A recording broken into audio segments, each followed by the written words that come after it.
No, I'm in another tune. Go ahead. Oh, let me see. I'll find you. How's everybody doing? Great. It's hot. That's a show business thing to do. Yeah. Sweaty. It's freaking hot. So we have people come in. This is so spontaneous. Yes, it is.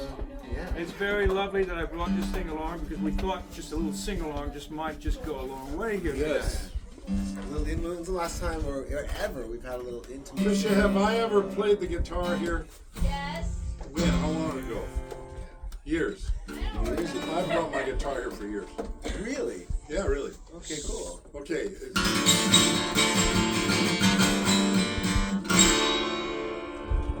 Oh, people are strange when you're a stranger. Faces look ugly when you're alone. But women seem wicked when you're wanted. Streets are even when you're down, when you're strange. Faces come out in the rain when you're strange.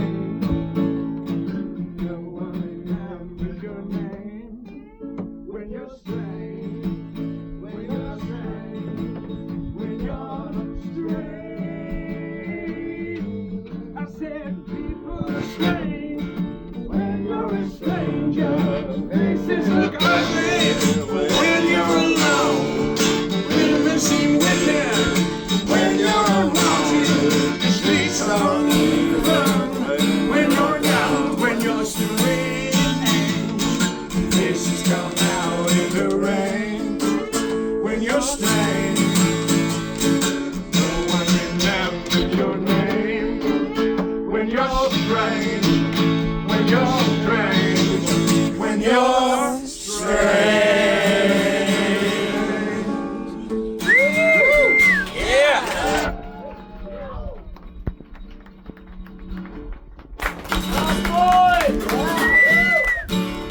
Beautiful.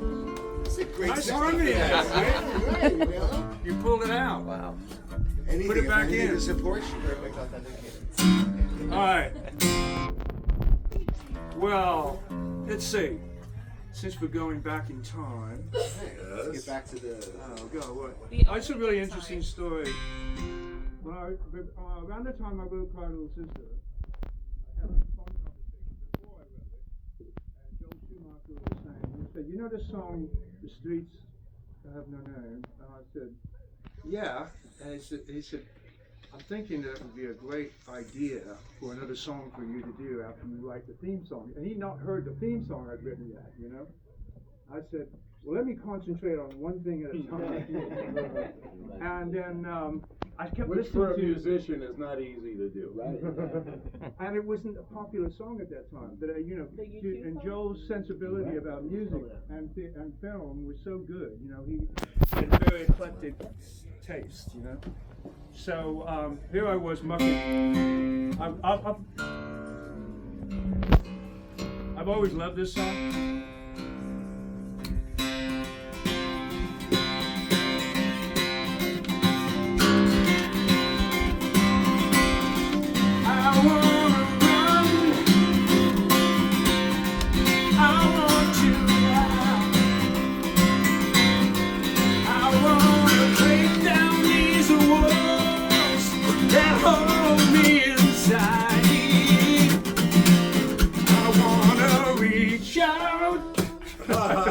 And touch the flame where the streets have no name, where the streets have no name. Yeah.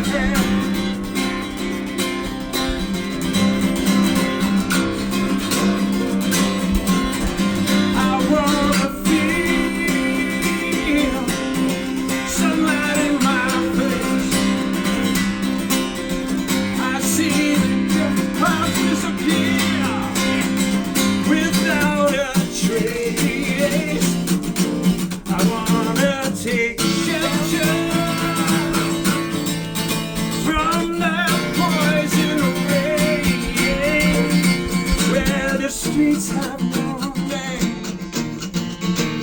Where the streets have no name. Where the streets have no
the moral of the story behind that song, years later, I meet Bono, and he said, "Man, you wrote one of the most amazing songs." I said, "Which one?" He said, "That thing from Lost Words, my daughter could not stop playing that thing." I said, "Who the fuck is that?" She said, "Well, Dad." Anyway, it's unbelievable how I can sing a guitar. Yeah, really.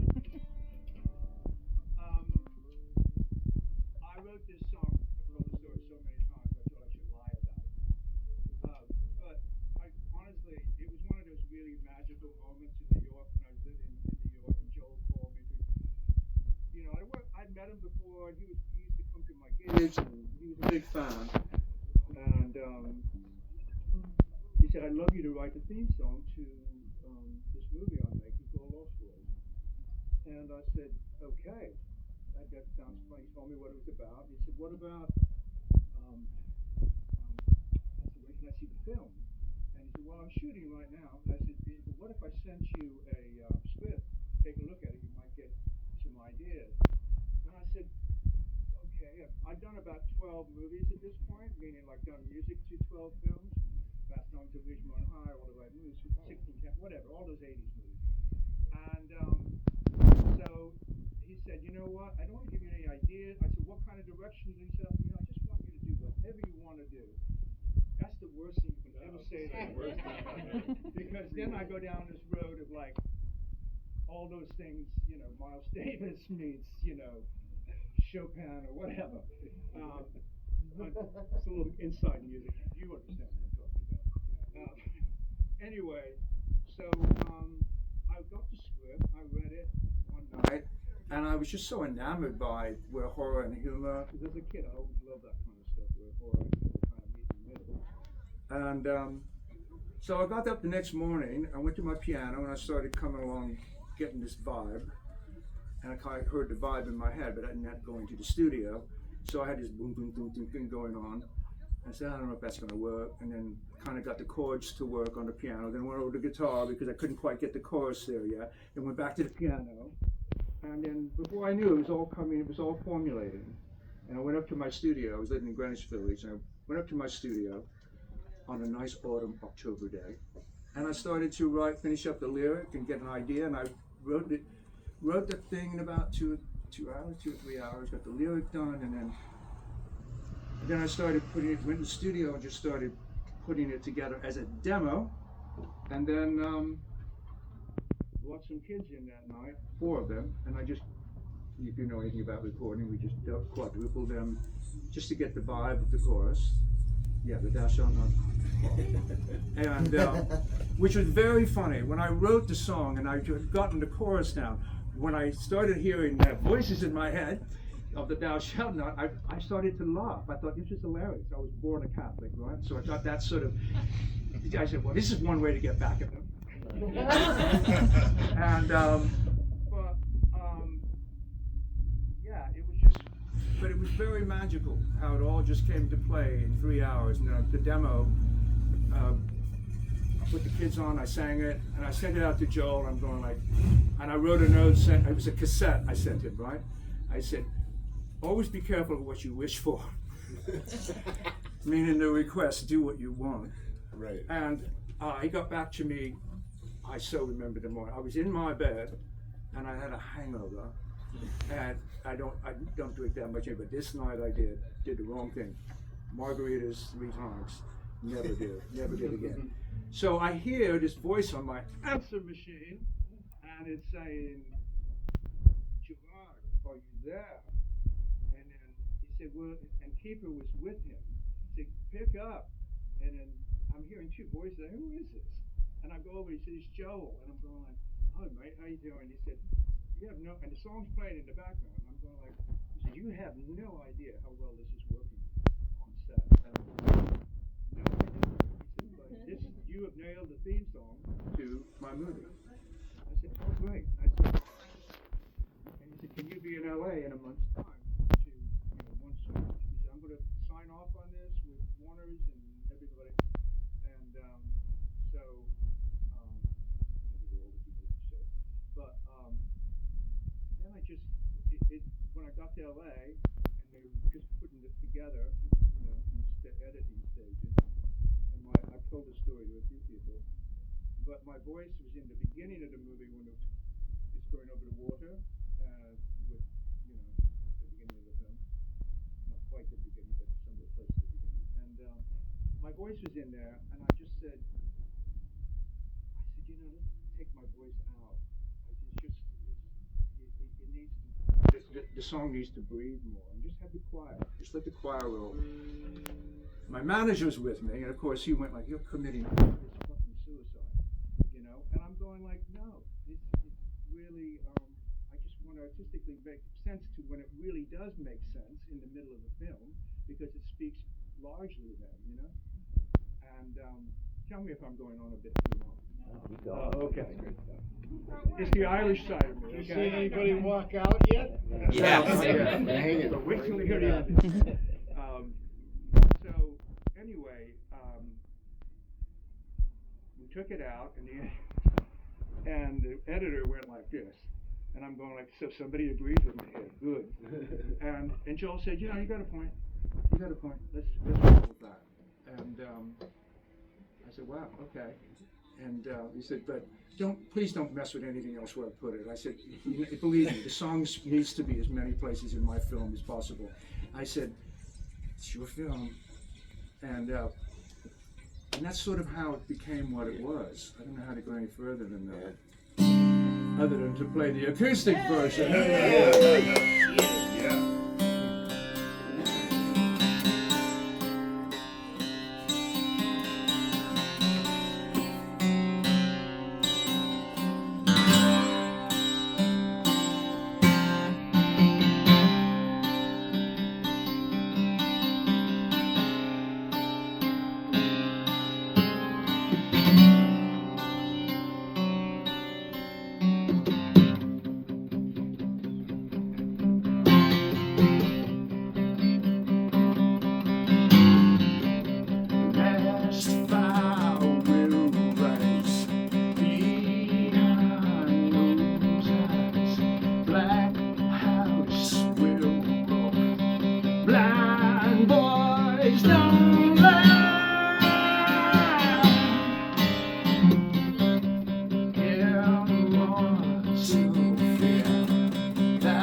little sister.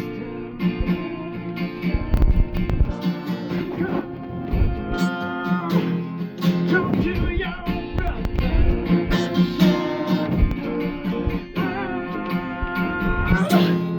Take me, sister. Love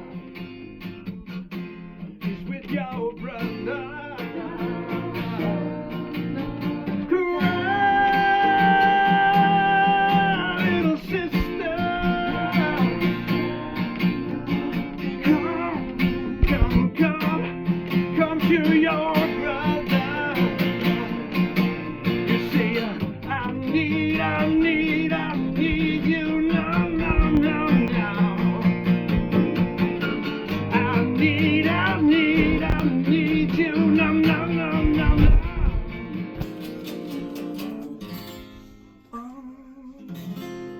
Chain me, sister.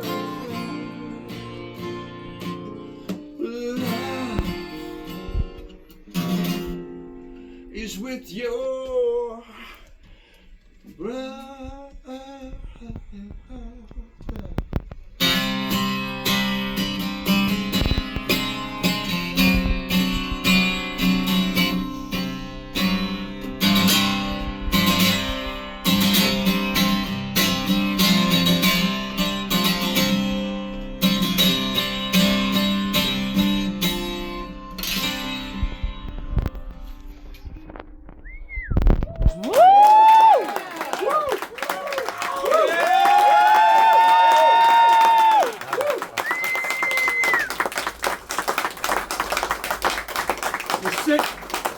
The singer has only had 4 hours sleep. So let me ask you a question. When's the last time you did the acoustic version of this? I did it. By the way, there's a great live version of it, a filmed version of it, done live. Probably, I can't remember where. I think it was in Scotland. 4,000 people in the audience, and they're all. It's just we always recorded it live. I'll answer your question in a minute. Sure. But You tell stories like I do. But it was so. We finally got the right audio. We recorded every night, and it was like. And then the task was to take all these live performances and put a video together from every city around, all these cities around the world, right? And but we did have the actual really good quality recording from a live that the engineer took one night. Very hard to do that stuff. So and you know, when you start to edit things, you know, I could have been, the tempo could have been a bit faster or slower, but every one of them locked, everything that we put together, editing, locked in there, like it was, I went, what? I guess I have good time. You know, but it was crazy. And then, but that video is out and about, along with the Warner Brothers official Cry Little Sister. I remember you seeing that video, but they released it last year, which is a wonderful video that I wrote the story to, which is Cry Little Sister. They never released a video of it back in the day, so what I did is I brought in a really good director friend of mine from New York, and he and I worked on getting it. I wrote the vibe out that I wanted, went to a cave, we built a cave, and did all kinds of things. So if anybody hasn't seen it, I suggest you see it, because it's quite, you know, I'm very proud of that video, because it really was able to capture the 80s but modern, you know? Love it. Yeah. Awesome. And when you say you wrote out the vibe that you wanted, like, how did you? What was the vibe? What did you say? The vibe of what? Of the song? Or the Yeah, you said like I told them the vibe that I wanted. Of the film? Yeah. Of the video? Yeah. We just sat down and mapped it out, Yeah. you know? You know, Dave, right? Yeah, totally. So we just basically, well, I don't want to give it away, but I found there was an actress who's really quite good, a theater actress, and she looks a little like Jamie, so I said, well, let's get her. So we got the original outfit that Star wore, and she dressed in that. She was the perfect, you know, fit and all that stuff. And we just ever so slightly, you know, kept her, you know, we didn't want to give it away fully on, you know. So, but we were able to build some cool cave stuff, and we went to where do you know that right after Cry Little Sister, where they go into the cave, where they filmed that, where it's just over the water into the cave? So we went to that exact cave because the cave in the movie was built on the Warner Brothers set, as you can attest to. And yeah, it was. See, some people are smart about this shit. So I tried to find it so much as a kid. yeah, well, but the actual exterior cave, we went there and we filmed me right next to that exterior cave and Holly, who, you know, we just got this beautiful, we got good lighting, and it was like, you know, Dave said, I don't need to do shit with this. This is fucking unbelievable, you know? Meaning like, it just was remarkable, the lighting, and we captured it, and so we turned it into Warner Brothers, going like, they're probably going to say, well, it's not this or it's not that, and they got back to us just saying, this is remarkable. And It's not easy for Warner Brothers. Like, they don't know how to accept that. Well, yeah, I mean, I have a good relationship, so I'm not going to say a word. Excuse me, sir. When's the last time that you sang that song? Oh, when was the last time acoustically I sang it? Yes. Tonight. No, just kidding. I'm trying to think. I think it was in. It's coming. Okay. God. Oh. Yeah, well. 5 minutes ago. 5 minutes ago. No, I mean, I'm trying to let these folks know how rare it is for him to do Corey this. Haim, It really is rare. The movie that Corey Haim was in before he died, that one that came out. I saw you do it acoustically there. Yeah, that was a while ago, but I've done it. I know where it was. It was in Edinburgh, Scotland. Okay, there you go. Yeah. That was So about down to here. 2 months ago. Yeah. 2 months ago in Okay. Edinburgh Two- to here. two- There you go. Okay, sing something else. Well, since we're at the end of the night, buddy. Well, I'm ready. I'm with you. We can all sing too. Let's sing along. There's very big significance to this next song, okay? When I was a kid, and I was a kid at one time, first song I ever learned when I was about 11. Oh, really? I don't know why I'm doing it, but I'm just doing it. Because the appropriate title is It's All Over Now.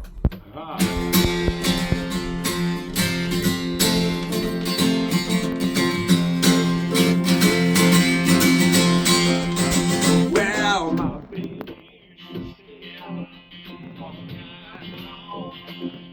baby cry. But my eyes on her, that's no lie. Table's turning now, it's her turn to cry. Because I used to.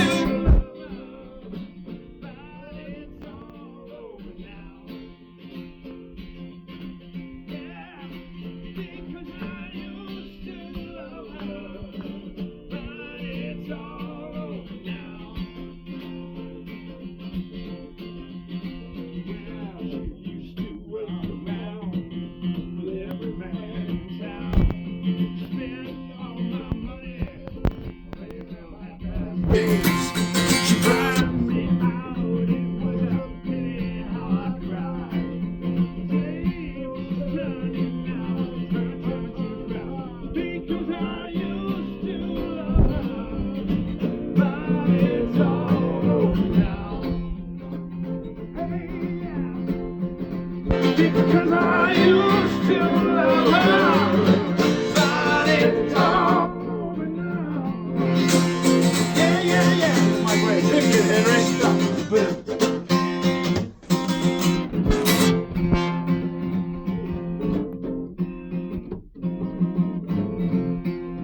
Yeah.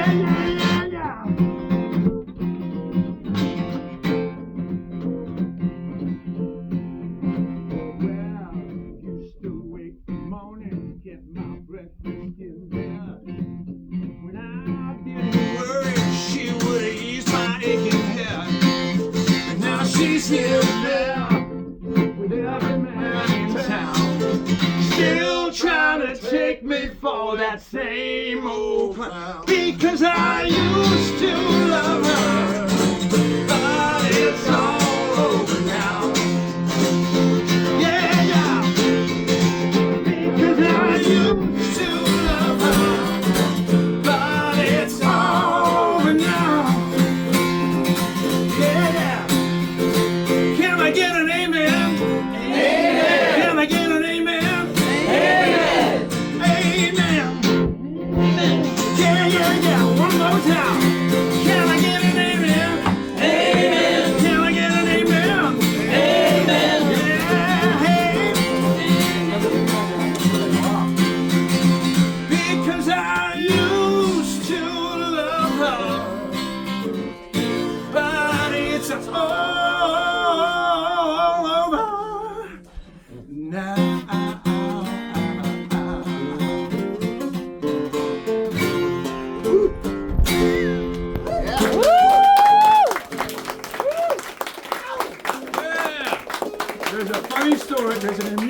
story behind when I was working with Ice Cube on the Players Club.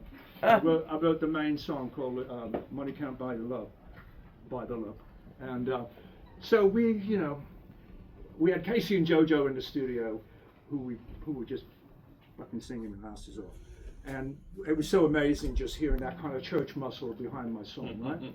And so we're done, and we're hanging out, having a beer or something, and so Cube says, "So motherfucker, what's the first song you ever learned?" And I'm going like, "Well, there's 2 songs. I learned this song." He said, and I said, "You probably won't even know. You're too young for this." And he said, "We're about to sing." I said, "Well, brother, you wouldn't know this." And he said, "What's the next song?" And I said, "Papa's Got a Brand New Bag" by James Brown. And he said, "So you learned that shit? Do you have a band to play with for that shit?" And I'm going like, "No, but I learned the song just in case I could get in a band that was playing that shit." And of course Prince came along. And anyway, so I played it. It's all over now, and he's going like, "That's some sorry ass shit." He said, "You ought to do that one night when you're playing a gig. When you come back out on stage and you do your thing. You should do it acoustically." So this is the first night I ever did it. Wow. And it was great. And thank you for getting the accompaniment. Hey, I never get to sing harmony. I'm always a soloist. So Well, we need to work on that. Yeah, well, I'm joking. I know. I'm a very nice guy. Really, I am. So anyway, the story on Cradle, going back to Cradle of Sister, it was I've been a big R&B fan for years, and it always blows my mind when I step into hip hop world and how much they gravitated to that song, And I got one more story, which is the best story. Okay. So I'm in a cafe in Santa Monica, place I go to called Cora's, a small little joint, just cool. And I'm sitting there, and there's a dude sitting across from me, and he looks like Dave Chappelle. Well, it is Dave Chappelle. And I'm sitting, it's just him and me, and he said, we kind of, we're doing, I'm not going up and saying, hey, being fanboy or anything. And he said, "I bet you're a music guy." And I'm going like, yeah. I said, I can see that. I can see that. And he said, "Well, I'm Dave." And so he asked me, he said, "So what have you done that I know?" And I said, "Shit." I told him the Players Club. He said, "That's some badass shit." And then I said, "I did this movie called Lost Boys." He said, "More badass shit." And I told him, "You cried little sister." He said, "You know how much that shit's banging in the hood?" I said, "Yeah, I learned that later. I should have learned it early on." And we had this great conversation, just the crossing over of like, there's no colors in music, and we live in such a time right now where fucking world's on fire, but this is the one thing that actually gets to save us. In fact, movies get to save us as well. But so he said, "Listen, man, Dave," he said, I'm trying some shit out at this little place down the street. This is about, the Chappelle show had stopped, And she said, "I'm trying some shit out at this little comedy store in the alleyway in Santa Monica." I said, "I don't know. I live here. I don't know of a comedy store." Well, it wasn't a comedy store. It was a little small theater for kids. But he made it into a comic night for himself. Didn't tell anybody. So I went over there, and it was about 20 people, and then 20 became 200, and then there was a line around the block, right?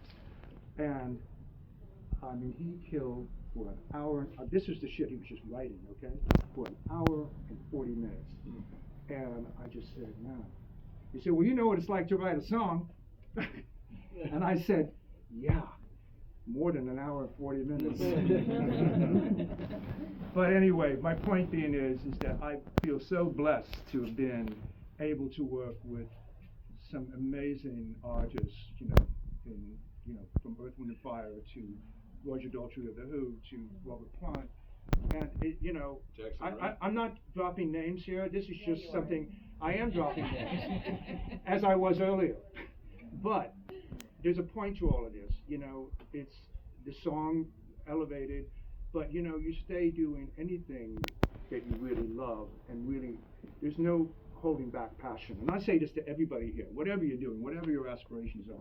I'm starting to sound like a goddamn principal in a high school. But anyway, I want to thank all of you. Pardon? Reach on. Okay. But I want to thank all of you for being in the new Netflix special, which is all about me, by the way. It's a documentary called "How Did I Get Here," which sort of explains the people I've worked with, but not only that, but just the rougher times and you can't make this shit up. And this documentary is really that, and it's compelling. Everybody that has stepped up to be in this documentary, it's celebrities, sports figures, and it's just unbelievable. But not even that. The regular people is what dominates regular people. Just normal, whatever normal is, but just people that nobody knows. That some of just what music means to them, how it's helped their mental health, and all of that. So I think that we all are lucky to be living at this time, and I'm trying to keep myself awake. You know that normally The Irish blood in says keep talking. So I'm going to stop at that, and I really want to say it's lovely too. I've met a lot of you, and that's it. Thank you. Beautiful. Thank you. Thank you so much. Thank you. One more song. Do you have any energy for one more song, or do you prefer a song? I don't know. What about like music night or something like that? So when you're not thinking about it, the song just comes out easy. Yeah, that's the song. I don't know. We also could jam. We could create a song right here. I've always loved this song, and I didn't write it.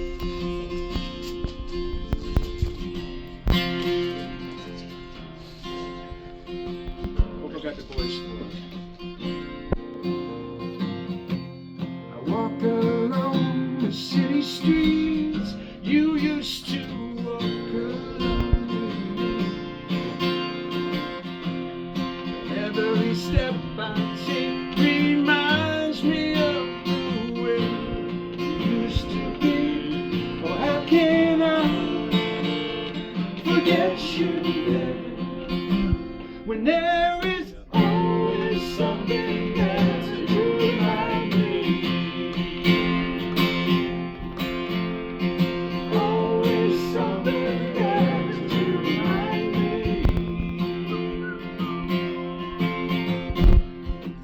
Should you ever miss tenderness and all that love we used to share?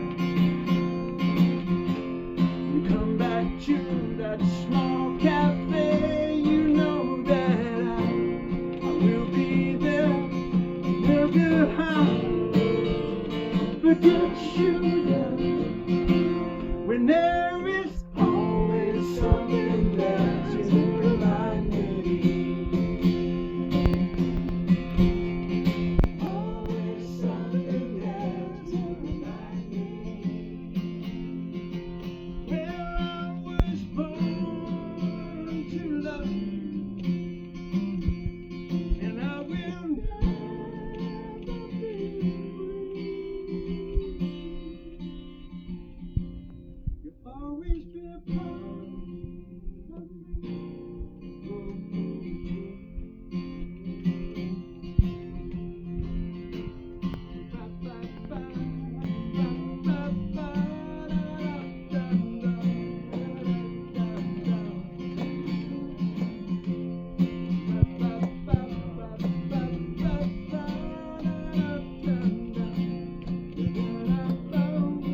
How can I forget you when there is always something there to remind me? Always something there to remind me.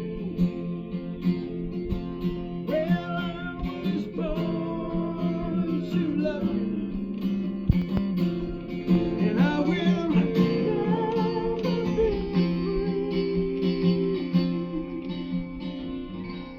You'll always be a part of me.